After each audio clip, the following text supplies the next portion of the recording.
Live from CNBC Global Headquarters, this is On the Money. Some say the video game industry is the new Hollywood. Today, the top producers are meeting in San Francisco. CNBC's Silicon Valley Bureau Chief Jim Goldman is there live. Jim. Hey, Melissa, good evening to you. This industry went through enormous upheaval last year with that huge console upgrade cycle, but this show just goes to show you that innovation is still alive and well and kicking and screaming and exploding and crashing, all the good things that good video games are supposed to do.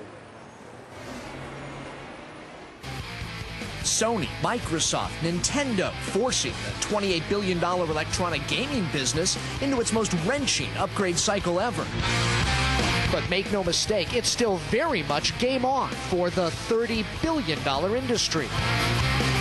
We're seeing more interest in the investor side of the world. We're seeing more casual games on handhelds, on the PC, on the console. Intel, AMD, HP, Motorola, Nokia, all the big boys are here with 15,000 attendees in San Francisco getting a sneak peek at what's coming next in gaming. The headset works by detecting your brainwaves. Yeah, brainwaves. A new generation of games controlled by your brain.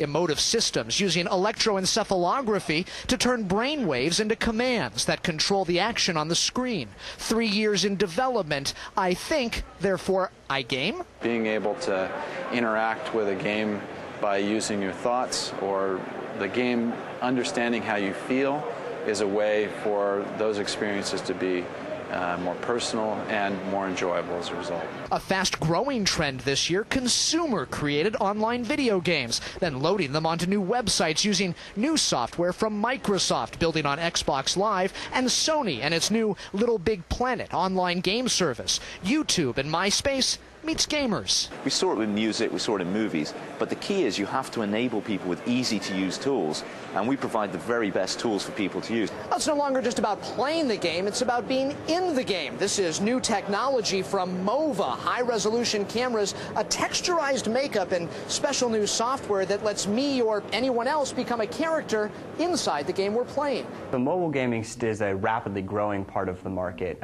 Immersion, creating this forced feedback software that uses a cell phone's vibrate feature so players not only see and hear the action, but can feel acceleration, a crash, an explosion. There's far more handsets produced worldwide than there were and probably ever will be console games. Which might be the rallying cry for the entire electronic gaming industry.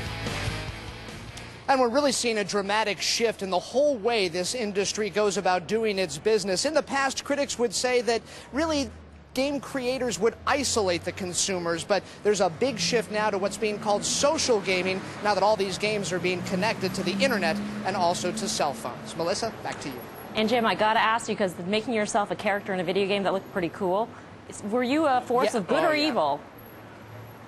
You know, you can be either one. I feel evil today, but, it's just kind of the day that I've had. But really, the neat thing about this is it's not just mapping your face. It's a true 3D graphical interpretation of everything your face does, animated. So anytime you wink or you smile big, it actually picks that up and you can create your own realistic character that interacts with what it sees in the game. Really neat stuff, and that's coming to games later on this year. And kind of scary if you're evil, Jim Goldman. Thanks very much. Yeah.